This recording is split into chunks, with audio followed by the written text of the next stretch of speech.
Welcome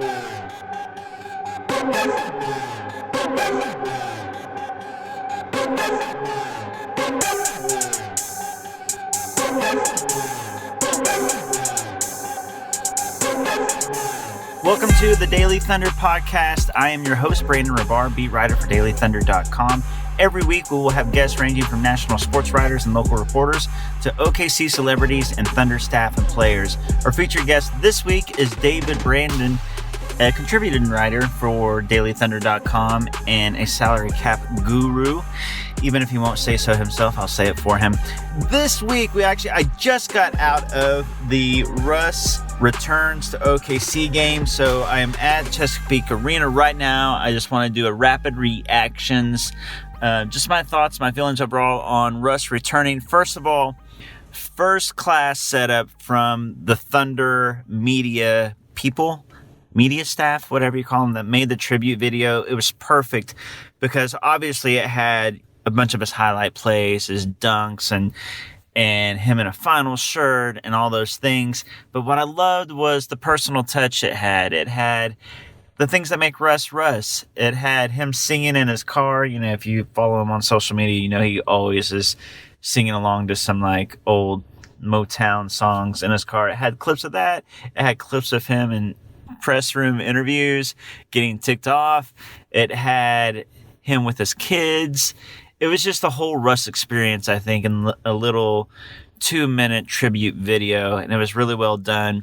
And probably my favorite part of the night, honestly, was Russ coming out after he was introduced and the Thunder PA person doing the classic starting at guard, number 0 from UCLA, and the crowd went nuts, just absolutely nuts. And he went to the corner, like his trademarked run to the corner, hype up the crowd with a scream.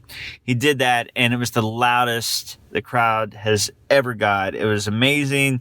Then a little bit later, he went to the other corner on the other side of the arena. The crowd went nuts. Probably my only small little complaint would be that I wish the PA guy, and it was probably an awkward deal, he didn't know exactly how long to let it go, but the Thunder fans were down for clapping as long as they would have been allowed to. They were cheering. The ovation was loud, strong, crazy. Russ lifted up his hand, and it went for like 25 seconds, which is nice. And then the PA guy, if it was at a 10 for 25 seconds, it maybe went to a 9. And the PA guy, I think, kind of took a chance, like, okay, maybe this is where I should, introduce the next guy. And it kind of ended. I wish that they would have just let that ride out. And if it took a minute, hey, it takes a minute, because that's memorable and epic. If it took 2 minutes, even better. However long it would have taken. I wish it would have just kind of naturally, organically fallen off. But that's my initial reaction from the intro. The game itself, the Thunder it was their best showing of the season. And just more and more, this Thunder team looks like a team that none of the top playoff teams is going to want to meet in the postseason. I think it looks like the 7th seed is pretty much a lock at this point. Yeah, they could move up to the 6th seed. It'll be tough to pass the Mavs or Jazz. They could fall down to 8. Obviously, if there's a fire sale and we start trading players, they could fall out of the playoffs, but I don't think that's going to happen necessarily at this point.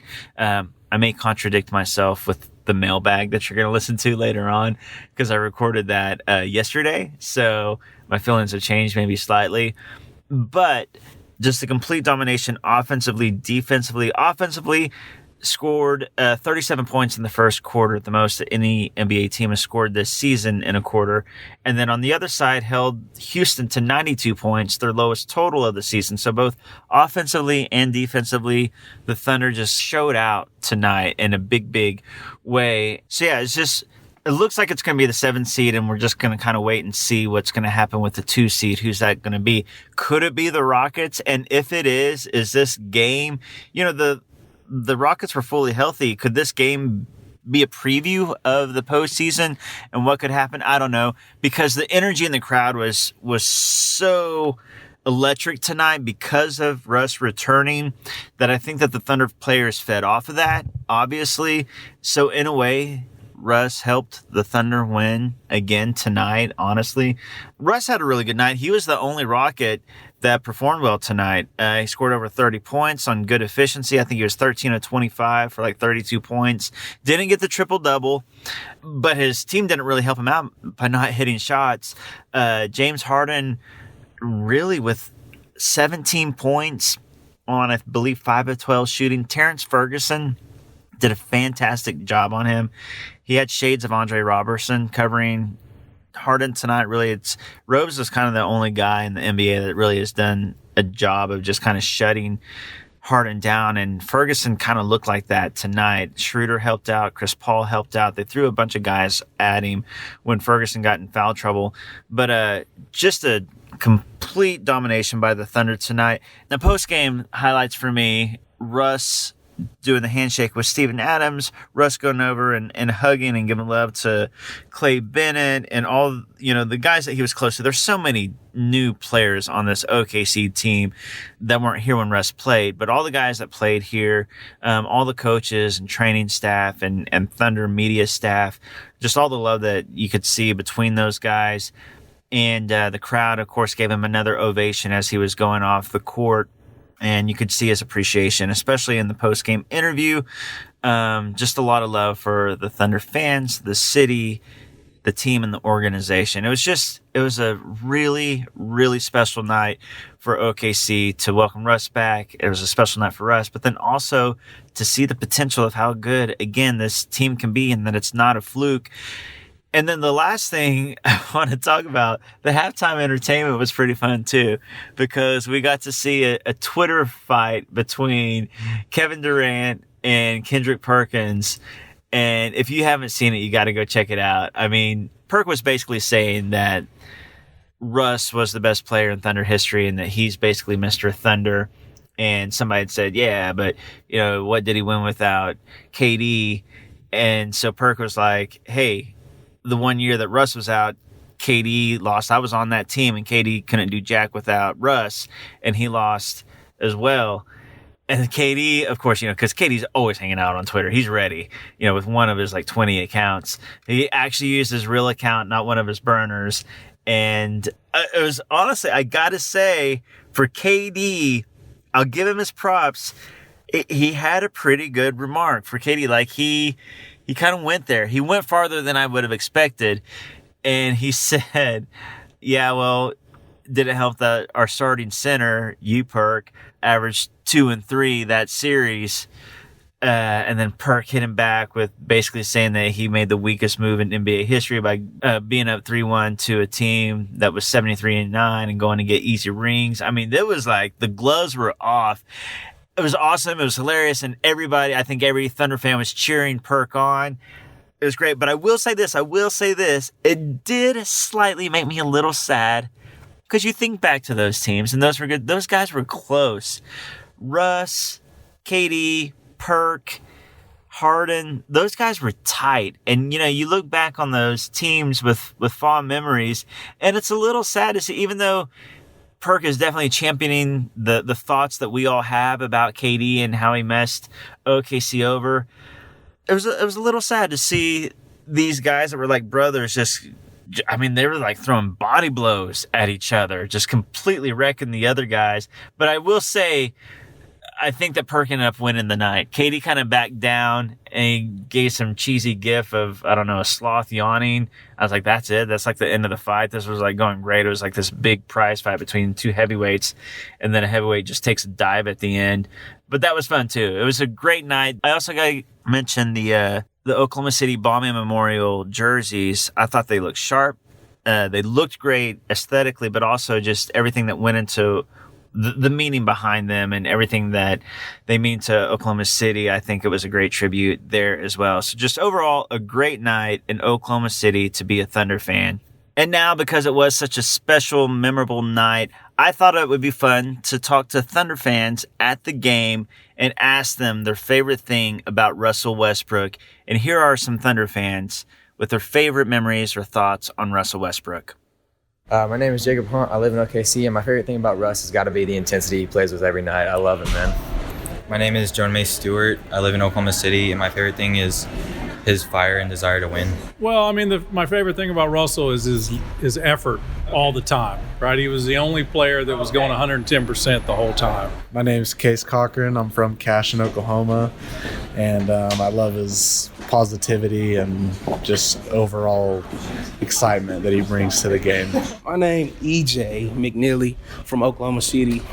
I know Russ actually personally. Oh. What I like about him is the dog in him. Like, he fights, you know what I mean? He don't give up. He just play 100% every night, right? He just a dog. Jeffrey Johnson from Temple, Texas. My favorite Russell Westbrook memory. His genuine character, probably. How he still honors OKC even returning back. So I appreciate it. Probably in 2017, like the MVP year where he hit that game-winning 3 versus Nuggets. That was really cool.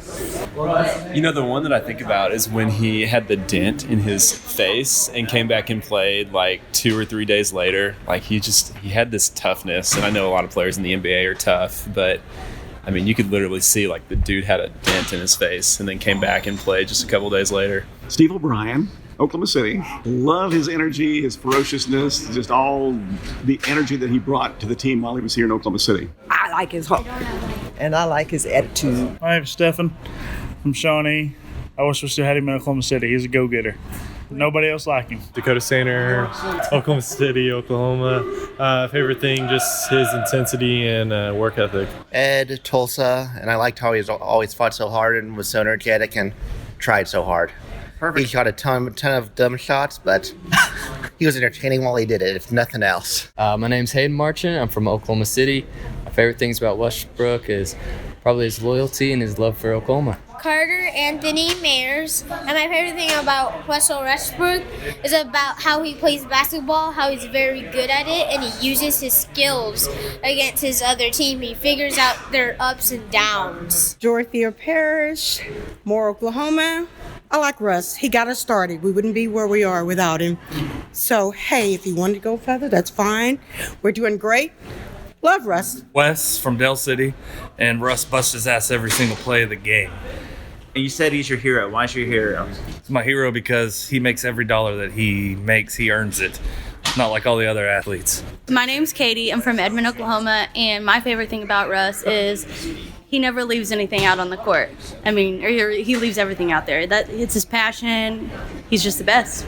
My name's Bo from Edmond, Oklahoma, and I like Russ because he doesn't care what anybody else thinks about him, and he's out there to do himself and not worried about anybody else. Clint Parker from Shawnee, Oklahoma, and probably favorite thing is that he stood by Oklahoma City, stayed here when he could have left the first time.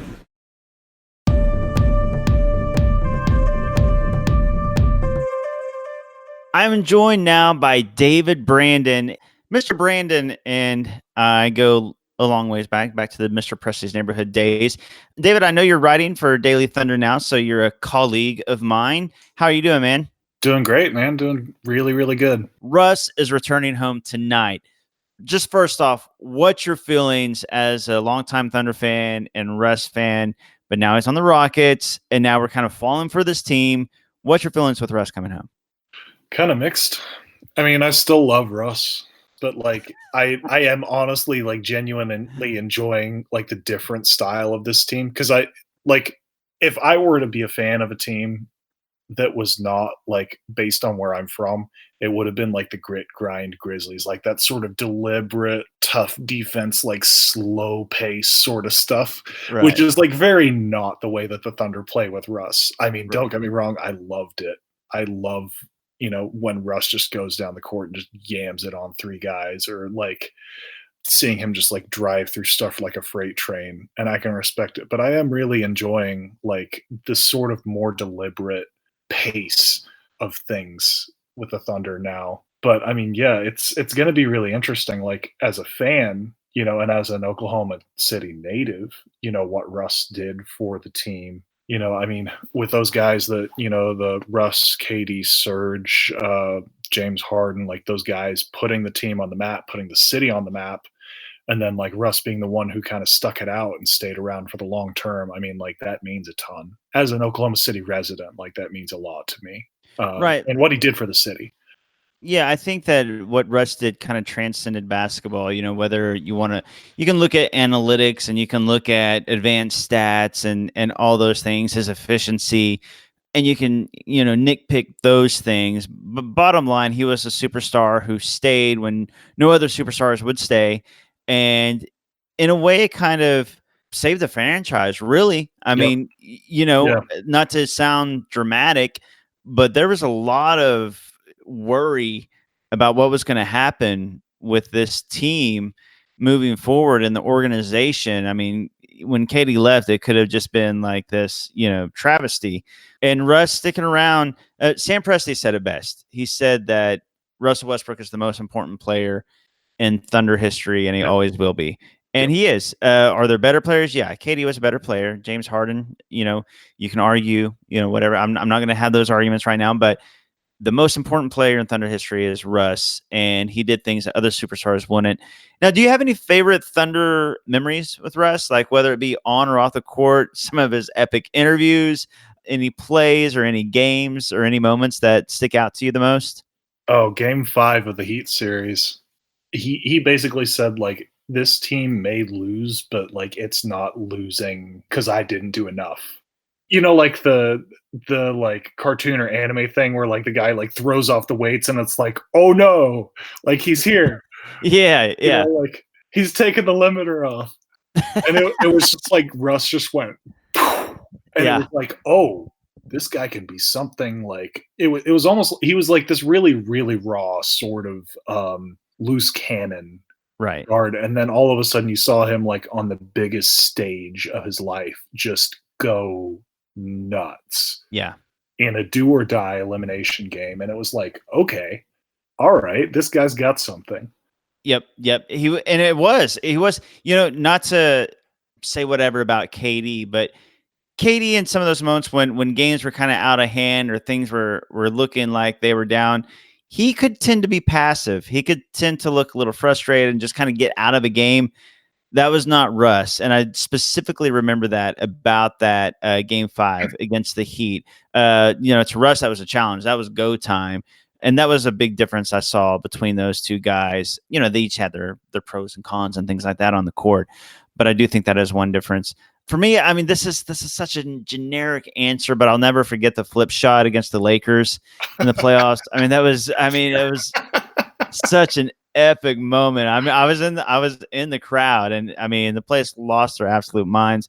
But to me, I think kind of the defining moment of Russ, besides all the Barry Trammell interviews and the Darnell Mayberry reactions and things like that, I think my favorite moment would be just him re-signing in that summer of 2016. That kind of put all the Thunder fans at ease. Like, okay, it's going to be all right. I mean, we've still got Russ. We've got a superstar. We'll still be relevant. We've got a future. So to me, that'll probably always go down as my favorite all-time Russ moment. Also, honorable mention that Nuggets, where he broke the triple-double record and then won the game from 40 feet, at the buzzer. I'll never forget that either. But it's funny when you talk about Russ because there's so many. You could have like a top 5 favorite on-court moments. You can have a top 5 favorite interview moments. You could have a top 5 favorite community outreach moments. I mean, he did so much of that. Family moments. He was so involved with, Nina and Ray and his parents and his kids. But you could have top 5 fashion choices. I mean, there's so many different sides of Russ that it's kind of hard to come up with one moment. When you talk about the Thunder, like there is sort of this Russ-shaped stamp on the organization, like particularly since 2016, but even since probably the Harden trade.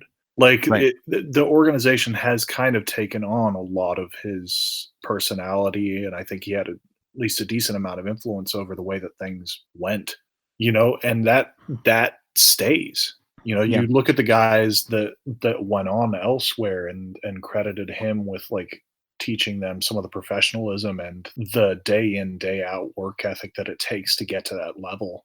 Not just even on the court, but like off the court and organizationally, he left a mark that's probably going to resonate down the line. You look at great franchises and the great players for those franchises, their influence lingers on after they're gone, whether they're playing for the team or not. And I'm sure that'll be the case with Russ.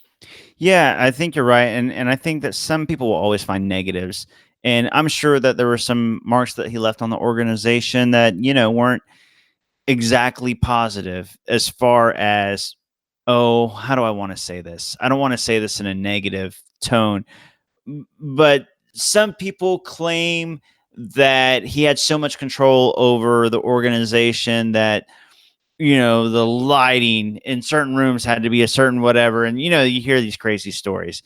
And I don't know how much of that is true or not true.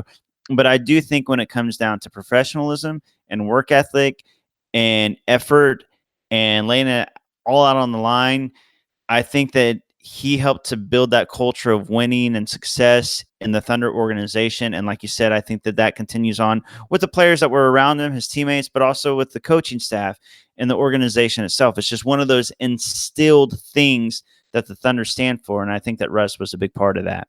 And you're seeing the fruits of those labor now. I mean, obviously you got to credit Donovan and Presti and Chris Paul as the new vet and the young guys like Shea and things like that, Steven Adams.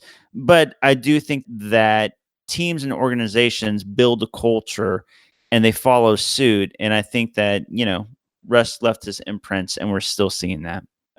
So there you go. David, thank you so much for joining on the show. Not a problem. Thank you, Brandon. It's now time to open up the Daily Thunder mailbag. I'm joined by our producer, Rachael Jamison. Hey.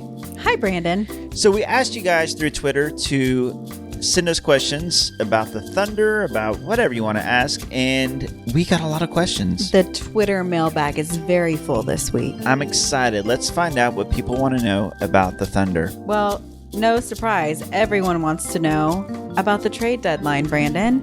Let's start with Chris OKC, who asked if you think the Thunder are going to be buyers or sellers in the deadline.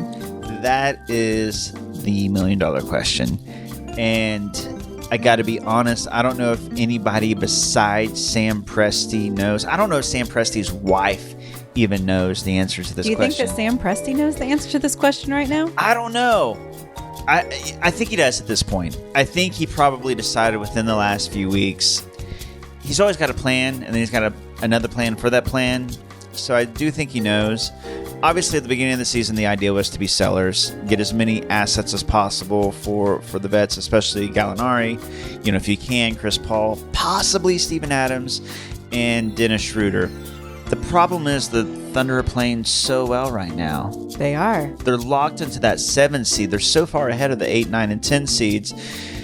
I think they're going to be buyers. Now, I honestly think that they might be neutral. I think that they want to get better without giving up any real assets. Are they going to give up a Gallinari, a Steven Adams, a Schroeder, a Chris Paul? I think if they get an offer that blows them away, Sam Presti would have to do it. If he even gets an offer that's really good, not necessarily the best offer, a Godfather offer, you take it. I think at the end of the day, though, he wants to see this team in the playoffs, compete with what they have, and try to make an improvement or two. There's some definite weak areas they can improve at, but without having to give up any long-term assets. I think maybe the one thing that will be in play would be the Denver first-round pick. They're going to have 2 first-round picks next year, ours and the Nuggets. The Nuggets is going to be probably somewhere between 23 and 28, so you can give that up. If you can give that up and find a nice player, you do it. That can help you this year. Okay, well, Thunder Chats is convinced that they're sneaky buyers, so he'd like to know what's a move that you would like to see if that is, in fact, true. So the one area of improvement they could definitely make that's obvious to me is the starting small forward position. No shade meant to be thrown at Terrence Ferguson, but Chris Paul, Shea, Gallo, and Adams, that is a rock solid 4 out of 5. The one weak area would be Ferguson. You see the ups and the downs. His defense has been good. He has nights where he can hit, but he's too unreliable. And, in crunch time, he gets replaced by Dennis Schroeder. If you could get a Robert Covington, now that'd be a great get. I'm just using his as an example. You want somebody that can play good defense and knock down threes. Robert Covington is gettable. I don't know if he's gettable for what the Thunder would be willing to offer. I don't think you can get him with Terrence Ferguson and the Nuggets first-round pick, but if you can, he's on a nice contract for the next couple of years. You get a guy like Covington, that starting 5 can go head-to-head with anybody.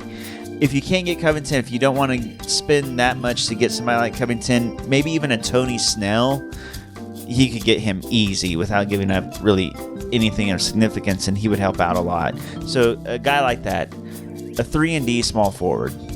And hey, what's up, Thunder Chats? So B Funko and Brent Brown are a little concerned about the future of Gallinari. Yeah. B Funko says, do you guys think there's a way we can keep Gallinari? Because, man, triple fire emojis right there. Yeah. And Brent Brown said, do we absolutely have to trade Gallinari, or is there any way to keep him? Can we sign him to like a 3-year deal? Yeah, Gallinari is definitely the one guy because he's expiring.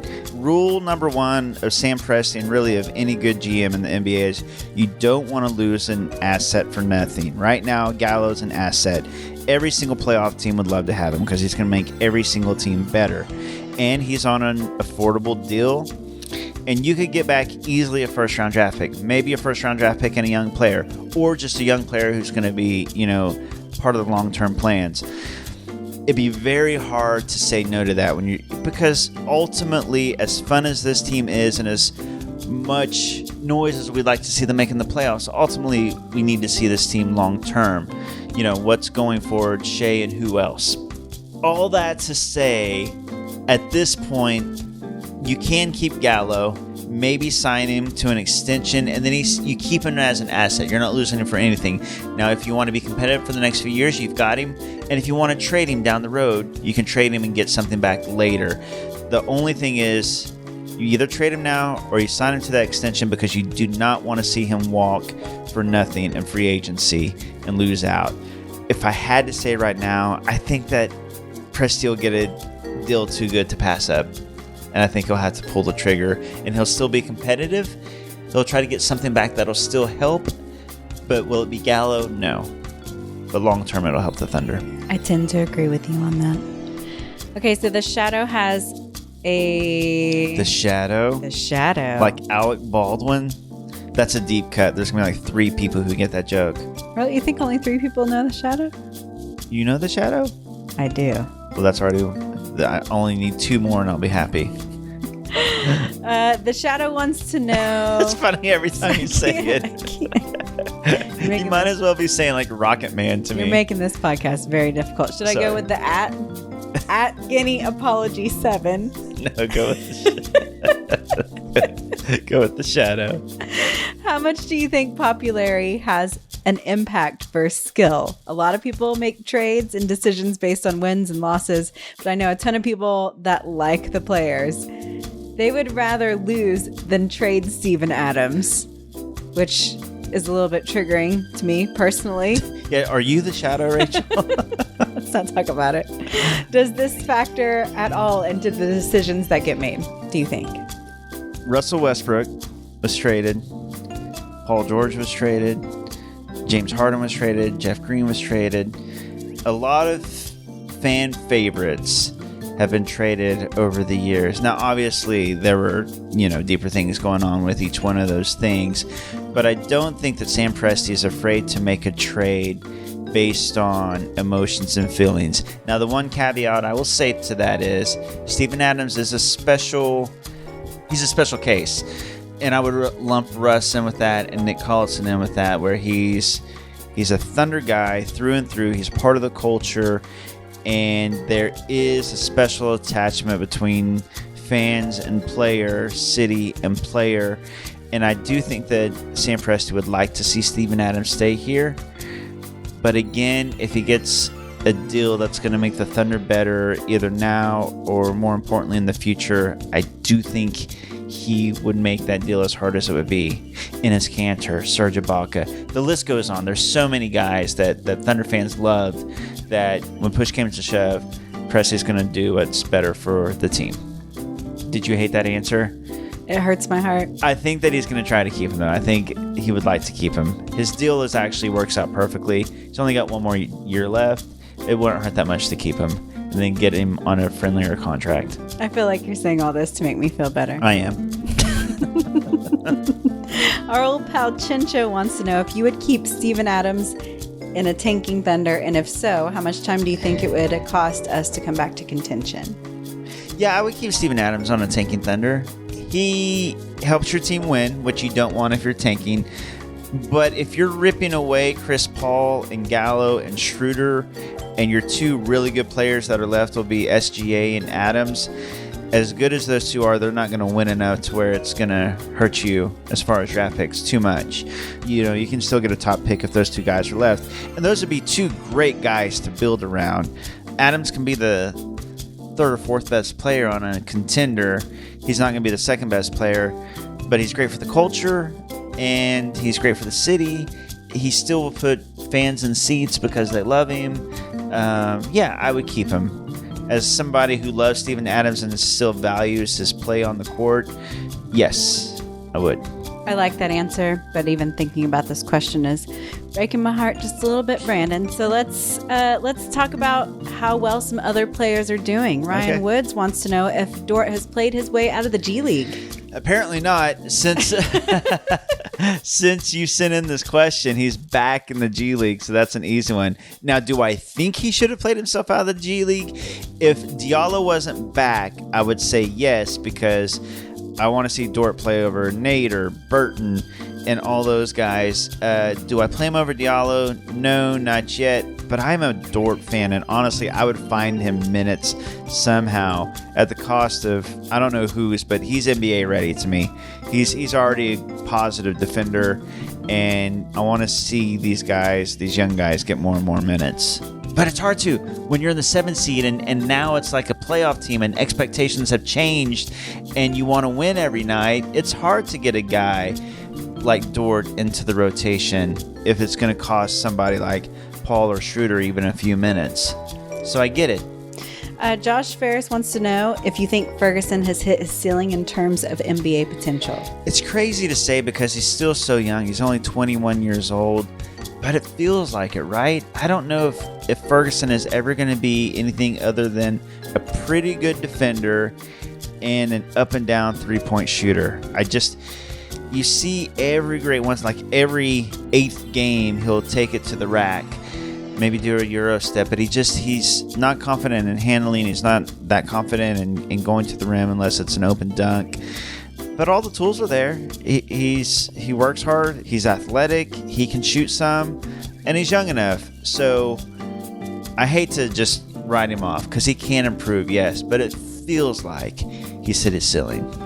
Okay, so what about Coach Billy Donovan? Stash Adams wants to know how much or little credit do you think Billy should get for the Thunder's surprising start to the season? He should get a lot of credit. I've always felt like if you're going to blame a coach for losses, then he needs to get some credit for wins. And that's kind of been the story on Donovan. We've been blaming him for years. So now that they're exceeding expectations instead of underperforming, I think he needs some credit. And he was coach of the month in December. Well deserved. He was.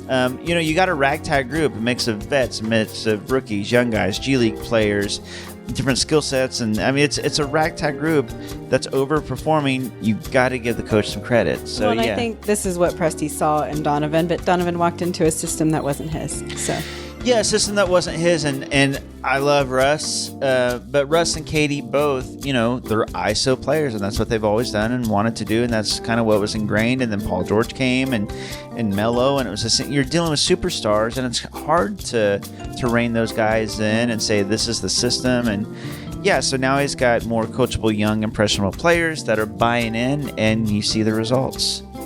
But I love Russ, just to be clear. All right, let's go to some fun questions, Brandon. Some behind-the-scenes questions. Deidre Anderson wants to know if you and Olivia get into some serious disagreements over the Thunder. We've had this back and forth, obviously, on Daily Thunder and on Twitter about Darius Baisley versus Shai Gilgeous-Alexander and the whole Fresh Prince thing. I hate to disappoint you. It's kind of for show. We actually get along really well, and we seem to agree a lot. I'm trying to think if there's anything. Nader, maybe. We may disagree some on Nader because it seems like when we've been at games together, I'm like, oh, Nader shouldn't be taking that shot. Oh, Nader's just going to go straight to the rack. Oh, there's 6 guys on Nader. He's going to shoot it anyways. We're both. The problem is we're both so positive. We're kind of both sunshine pumpers. So we don't get into a lot of Do you just try to like out positive each other? Like that's how you argue? Well, that's why I brought up out positive each other. That's why I brought up Nader, because he's probably the one guy, God bless him, because he's actually overperformed as well, and you got to give him some credit. He's played well this season, but I guess past seasons and things like that have kind of developed a sort of Nader-tude. And that's probably the one thing I'm not a sunshine pumper at, but Olivia still is. So that's probably the one disagreement. So I guess she just ekes me out on the positivity. That She's sounds got me. Adorable. It's really cute. And this last, especially in a world, in the sports world, and even reporters and analysts and stuff like that, there's a lot of cynical and negative things out there. So it's a rare thing to have two radiant beams of light covering your team. Yeah, we'll run this past John Hamm when he comes by.